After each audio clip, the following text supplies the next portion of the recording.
Bonjour, on se retrouve aujourd'hui pour que je te présente mon défi 100 euros par mois pendant un an sur mon compte titre. Ce défi va continuer après un an, mais les montants placés par mois seront sûrement en augmentation.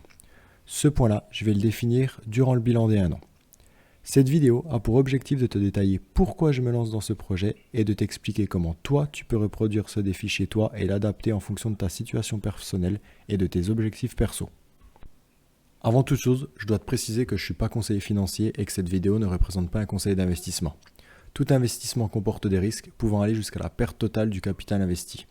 Il t'appartient de faire tes propres recherches avant de décider toute action d'investissement.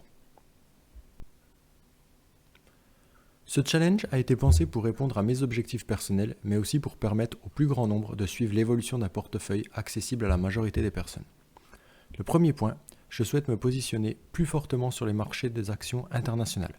Aujourd'hui, j'ai un PEA sur lequel j'ai fortement investi, mais je souhaite me diversifier et profiter des opportunités des autres bourses mondiales.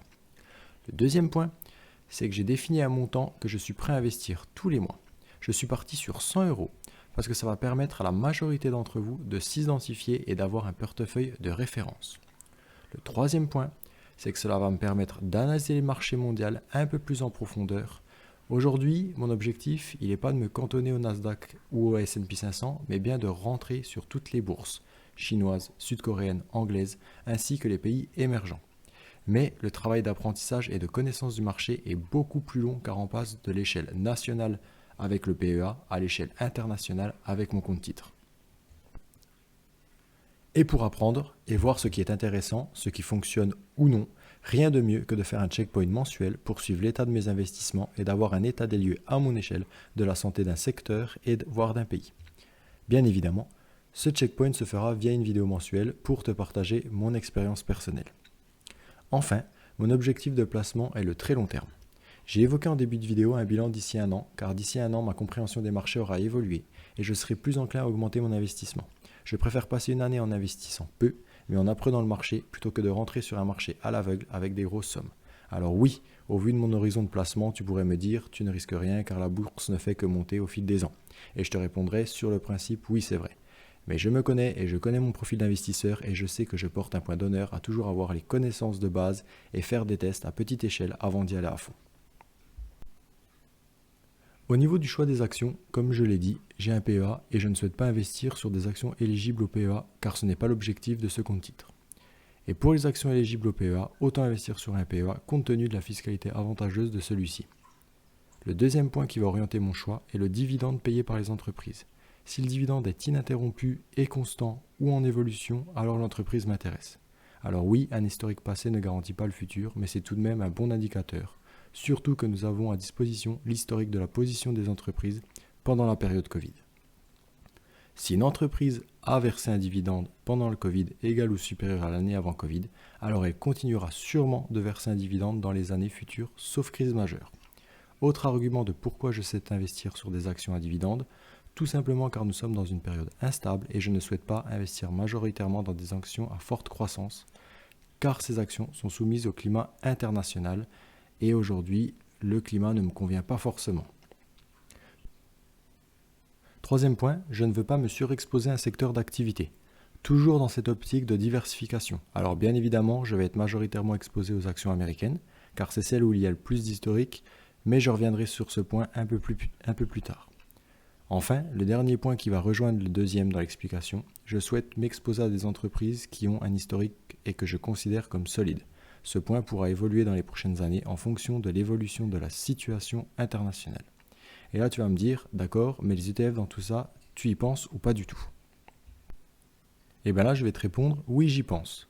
Et que j'envisage d'en avoir pour entrer sur des bourses que je ne connais pas et pour profiter d'une potentielle explosion des pays émergents. Car je pense que c'est toujours un bon point d'avoir un petit pourcentage d'actions, /d'ETF, pouvant faire un petit x2, x3, voire plus, mais toujours dans des proportions raisonnables. Voici la répartition cible que je vise après un an d'investissement sur les marchés internationaux. Comme tu peux le voir, 75% d'actions américaines et 25% sur d'autres bourses mondiales.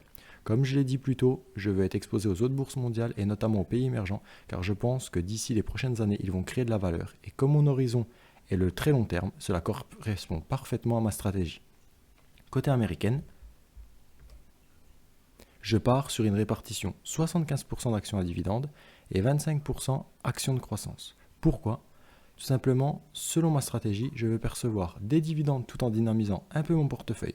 En cas de chute des cours, je compense les pertes par les dividendes, donc temporairement, et en cas de hausse, je suis dans le train en marche avec les 25% d'actions de croissance qui dynamisent mon portefeuille.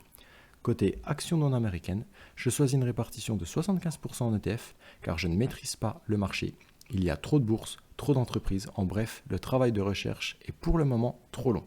Les quelques actions que j'aurai seront des valeurs reconnues, exemple Samsung pour la Corée du Sud.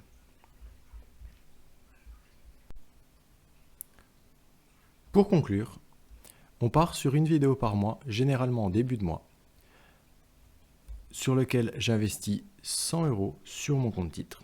Je te présenterai aussi 3-4 actions que je trouve intéressantes ainsi que les niveaux que j'attends pour rentrer dessus. Et bien évidemment, je te montre sur quelles actions j'ai investi au cours de ce mois-là, les dividendes que j'ai reçus ainsi que l'évolution de mon portefeuille. Si la vidéo t'a plu, n'hésite pas à t'abonner et à me dire ce que tu penses de ce challenge dans les commentaires. Et si toi aussi tu souhaites investir sur un compte titre, je te recommande le courtier Trading 212 qui t'offrira une action ou une partie d'action pouvant aller jusqu'à 100 € et le courtier Trade Republic qui t'offrira une action ou une partie d'action pouvant aller jusqu'à 200 €. Les liens sont dans la description. Sur ce, je te souhaite une excellente journée et on se retrouve dans 2 semaines pour le début du challenge.